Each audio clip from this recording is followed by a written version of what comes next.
For the similarly named Polish units, see Chorągwie. Streltsy were the units of Russian guardsmen from the 16th to the early 18th centuries, armed with firearms. They are also collectively known as Marksman Troops. These standing forces reinforced the mounted nobility militia mobilized during wartime. Origins and organization. The first Streltsy units were created by Ivan the Terrible sometime between 1545 and 1550 and armed with arquebuses. During his reign, Russia was fighting wars almost continuously, including the Livonian War in the north and wars against the Khanates in the south. They first saw combat at the Siege of Kazan in 1552. Initially, the Streltsy were recruited from among the free tradespeople and from the rural population. Subsequently, military service in this unit became lifelong and hereditary. Thus, while earlier in the 16th century they had been an elite force, their effectiveness was reduced by poor training and lack of choice in recruiting. Streltsy were subdivided into wybornia, or electives, and gorodskiye, or municipal. The Streltsy of Moscow guarded the Kremlin, performed general guard duty, and participated in military operations. They also carried out general police and fire brigade functions in Moscow. Grigory Kotoshikin, a Russian diplomat who had spied for and then defected to Sweden in the 1660s, reported that they used axes and buckets and copper pumps as well as hooks to pull down adjacent buildings so that fires would not spread. But Adam Olierus, a Westerner who traveled to Russia in the 17th century, noted that they never used water. The municipal Streltsy performed garrison and border duty and carried out orders of the local administration. Streltsy came under the control of the Streltsy department. However, in times of war they came under the superiors. The municipal Streltsy were also under the jurisdiction of the local voivodes. The largest military administrative unit of the Streltsy forces was Przybór, that would later be renamed into Przekasan in 1681 into regiment. Commanders of the Streltsy unit and colonels in charge of regiments were chiefs of prikazy. They had to be nobles and appointed by the government. The regiments were subdivided into sotny and desyatki. They could be mounted in Russian means, stirrup, and unmounted means, foot soldier. Uniforms and equipment. Streltsy had identical uniforms, training and weapons.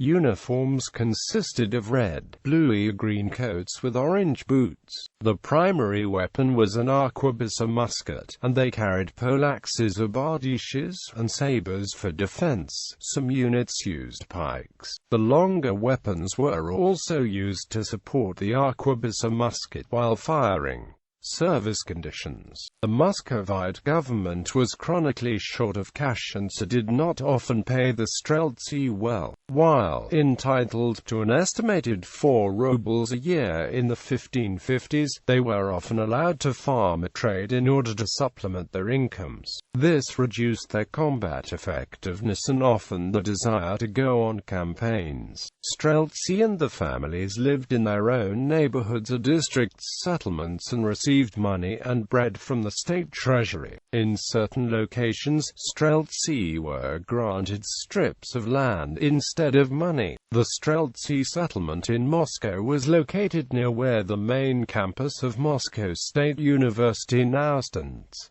Military tactics. Military commanders deployed the Streltsy in static formations, often against set formations or fortifications. They often fired from a platform and employed a mobile wooden fortification, known in Russian as a Gulyegrod. They reportedly fired in volley or caracol fashion, the first line firing and then stepping back to reload while the second line stepped forward to fire. Politics. At the end of the 16th century, there were 20,000–25,000 streltsy. In 1681, there were 55,000, including 22,500 in Moscow alone. Streltsy's engagement in handicrafts and trade led to a significant proprietary inequality among them and a blending with trade people. Even though streltsy demonstrated the fighting efficiency on several occasions, such as the Siege of Kazan in 1552, the war with Livonia, the Polish-Swedish invasion in the early 17th century, and military operations in Poland and Crimea. In the second half of the 17th century, streltsy started to display the backwardness compared to the regular soldier-reiter regiments. Military service hardships, frequent salary delays, abuse on the part of local administration and commanders led to regular streltsy's participation in anti-serfdom uprisings in the 17th and early 18th centuries,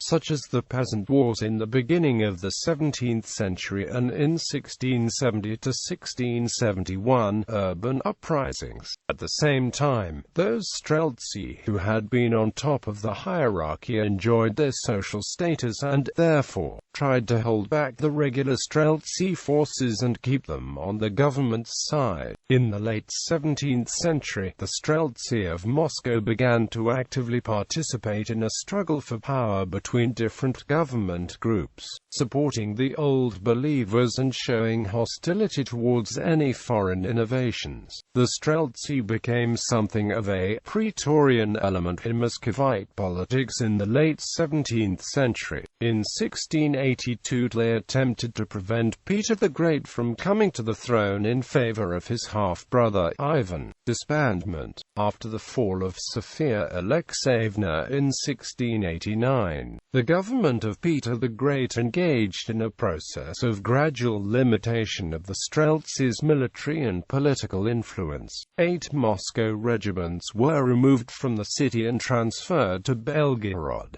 Sesk, and Kiev. In spite of these measures, the streltsy revolted yet again while Peter was on his great embassy in Europe. Although the revolt was put down by the Scottish general Patrick Gordon even before the Tsar's return to Russia, Peter nonetheless cut short his embassy and returned to finally crush the streltsy with savage reprisals, including public executions and torture. Tortures included roasting the bareback, tearing flesh with iron hooks, and crushing feet in wooden presses called buttocks. Executions included being broken on the wheel and being buried alive. Many of the bodies were hung around the monastery where Princess Sophia and Eudoxia were confined for aiding the rebellion. The corps was technically abolished in 1689. However, after having suffered a defeat at Narva in 1700, the government stopped the disbandment. The most efficient streltsy regiments took part in the most important military operations of the Great Northern War and in Peter's Prut campaign of